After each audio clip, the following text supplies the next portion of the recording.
자, 그동안 하고 여러분들하고 같이 그 인간 행동에 관련된 주요한 학자들의 이론들을 알아봤는데, 이제 오늘하고 다음 주하고는 인간의 행동을 결정하는 요인이 인간의 내적 요인보다는 외적인 관계 안에서 형성되는 부분에 대해서 여러분들하고 같이 알아보도록 하겠습니다. 그것에 인간이 외부의 다른 요인들과의 관계 안에서 인간 행동을 규정하게 된다 하는 측면을 우리가 보려고 그러면 가장 핵심적인 것이 사회 체계 이론을 이해를 해야 됩니다. 그래서 여러분들한테 사회 체계 이론에 대해서 일단 같이 이제 알아보도록 하겠는데요. 그 시스템이라는 것은 뭐냐 하면은, 이 시스템은 모든 것들이 다 동시적으로 하나의 체계가 돼서 같이 다 현재 돌아가고 있다고 보는 관점이겠죠. 가장 쉬운 예가, 예를 들면 아메바는 하나의 작은 시스템이지만 그 아메바가 또 활동하는 그 환경도 하나의 시스템이요, 또 그 상위 시스템에서 여러 가지 상위 시스템들이 서로 상호작용 인터랙션을 하면서 우리의 모든 행동과 모든 움직임들이 동시적으로 변화하고 있는, 그것을 설명하는 이론이 시스템 이론이라고 보면 되는데, 시스템은 먼저는 가장 상위 시스템, 예를 들면은 우리의 삶으로 따지면 이 우주 전체는 하나의 상위 시스템이 되겠죠. 이 우주가 더 여러 가지 단위로 봐서, 예를 들면 지구 하면 지구가 또 하나의 시스템이 되고, 그 하위 시스템으로 더 들어가면 지구에서도, 예를 들면은 사회와 관련된 부분에서는 각 나라가 또 하위 시스템이 되겠고, 더 밑으로 내려가면 지방, 뭐 이런 식으로 계속 중중첩첩무진의 여러 가지 요인들이 동시적으로 같이 영향을 미치면서 우리는 그 안에서 살아가고 있기 때문에, 그 시스템이 과연 어떤 원리를 통해서 작용하고 있고 작동하고 있는지를 우리 이해해야 사실 우리 인간에 대한 행동도 이해할 수 있다고 보는 관점에서 오늘 핵심적으로 사회 시스템, 인간들이 살아가는 이 사회 시스템의 구조와 이런 것들을 어떻게 작동하는지를 설명드리도록 하겠습니다. 자, 이 사회 시스템을 우리가 이해하려고 하면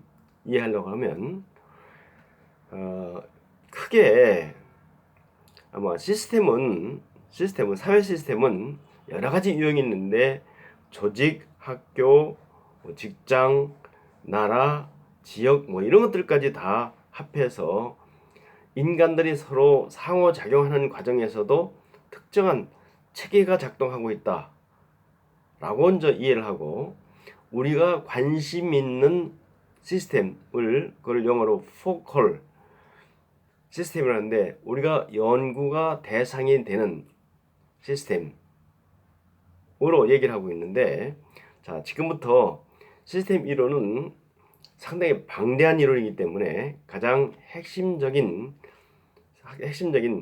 과연 시스템이 어떻게 구조적으로 어떻게 생겼나 한 가지 하고, 구조 특성, 이 시스템은 어떻게 진화 발전돼 가는가 하는 부분하고, 이 시스템은 어떻게 작동하나 하는 이런 행동적인 측면에서 세 가지 측면에서 간단하게 여러분들하고 알아보고자 하는데, 오늘은 체계가, 시스템은 어떻게 생겼나 하는 부분에 대해서 제가 간단하게 설명을 먼저 드리도록 하겠습니다.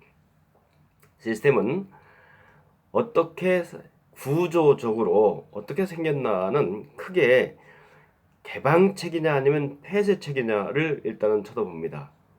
개방체계라는 것은 뭐냐면은 경계가 상당히 느슨해서 외부의 영향으로부터 항상 많은 영향을 받는 것이 개방체계고, 폐쇄체계는 완전히 경계가 닫혀 있어 가지고 외부 시스템으로부터 전혀 영향을 받지 않는 것을 폐쇄 시스템이라고 얘기를 할 수 있습니다.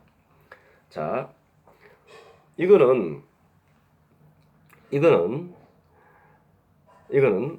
이 만년필보다는 훨씬 더 개방 체계일 거예요.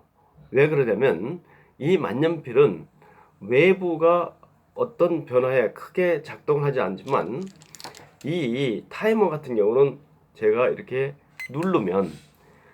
누르면 이게 돌아가기 시작하고, 제가 또 다시 누르면 이게 스탑을 하고, 그리고 여기에다가 건전지도 넣어야 되고, 이거는 외부와 비교적 상호작용이 이 만년필보다는 더 많기 때문에 요 만년필보다는 요 타이머가 훨씬 더 개방체계라고 얘기할 수 있을 겁니다.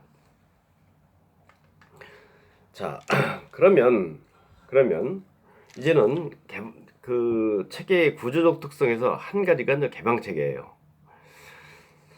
자, 그런데 이 개방체계냐 아니면 폐쇄체계냐를 결정하는 것이 바운더리, 경계가 어떻게 얼마만큼 느슨하냐 아니면 경계가 얼마나 닫혀 있냐를 가지고서 얘기할 수 있을 겁니다.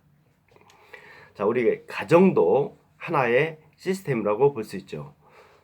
부모의 시스템, 자식의 시스템, 형제 간의 서로 관계의 시스템, 이런 하위 시스템과 가정이라는 상위 시스템이 같이 동시적으로 작동하면서 가정이라고 하는 시스템이 돌아가고 있다고 볼 수 있습니다. 자, 그렇다고 하면 이 가정의 경계라는 것은 우리가 어떻게 할 수 있어요? 자, 경계라는 것은 사실은 가정의 경계가 어디까지라고 얘기하기는 상당히 힘들어요. 그러나 우리가 가정하면 부모와 자식 간에 아니면 부부 간에 특정한 어느 정도의 바운더리가 있습니다. 그 바운더리는 뭐예요? 사회 시스템이기 때문에 우리 머릿속에 있는 어떤 경계가 있어요. 자, 좀 더 구체적으로 말씀드리면, 아주 흔히 우리 사회 현재 시스템이 무너지고 있다 하는 얘기는 무슨 얘기냐면, 이 바운더리가 명확하지 않아서 자꾸 다른 외부로부터 너무 많은 영향을 받아서 시스템이 작동하지 못할 정도가 되면 우리는 현재 우리 사회 시스템이 무너지고 있다라고 얘기할 수 있을 거예요. 가정의 예를 들면은 자식이 자기 아버지를 때린다든지, 이런 건 뭐예요? 부모와 자식 간의 경계가 지금 무너지고 있는 거예요. 학교에서 어린 학생들이 선생님을 때린다든지 선생님을 폭력적으로 다룬다는 것은 뭐예요? 이거는 선생님과 학생 간의 경계가 무너지고 있는 거예요. 그래서 건강한 가정은 이 바운더리가 건강하게 형성되어 있어서 그 룰과 규칙들이 잘 작동하고, 엄마가 아빠가 해야 될 일, 자식이 해야 될 일들이 잘 정리되어 있을 때 우리는 건강한 시스템이고, 그 건강한 시스템들이 잘 구조적인 측면에서 잘 운영되고 있다라고 볼 수 있을 거예요. 그래서 우리 사회 같은 경우도 이 어느 정도의 서로 상호작용하는 그 룰이나 규칙들이 잘 형성되어 있으면 그 사회 체계가 건강하게 작동하고 있다라고 얘기할 수 있는데, 요 사이 예를 들면은 수도 없는 여러 가지 데모와 여러 가지 공직 기강의 문제, 이런 것들은 다 뭐냐면 바운더리가 제대로 건강하게 작동되지 않고 형성되지 않아서 일어나는 문제라고 이해를 하시면 됩니다. 자, 그 다음에 지금 제가 이제 바운더리에 대해서 그 얘기를 했는데요. 그 다음에는 예를 들면은 가정에서도 자식과 부모가 서로 상호작용을 하려고 그러면 접점이 있어야 돼요. 그거를 공유 영역이라고 얘기를 하죠. 공유 영역. 그러니까 이 공유 영역이 잘 형성되어 있으면 그 가정이 잘 들어가고 있을 거예요. 자, 일반적으로 가정에서 공유 영역은 대개 어디입니까? 대개 옛날에는 밥상이라고 그랬어요. 같이 식구들이 밥을 먹을 때 그 부모와 자식 내지는 부부 간에 어떤 공유하는 영역이 형성돼서 거기서 하위 체계, 자식 체계와 부모 체계들이 서로 어떻게 해요? 거기서 커뮤니케이션 하죠. 거기서 서로 소통을 해. 그런데 예를 들면 부모와 자식과 전혀 공유할 수 있는 영역이 없으면 어떻게 돼요? 그 시스템은, 그 가정은 잘 작동이 되지 않는다고 하는 거죠. 그래서 옛날부터 밥상머리 교육이 중요하다. 그 얘기는 뭐냐면 그 가정의 공유 영역이 건강하게 발달되어 있다.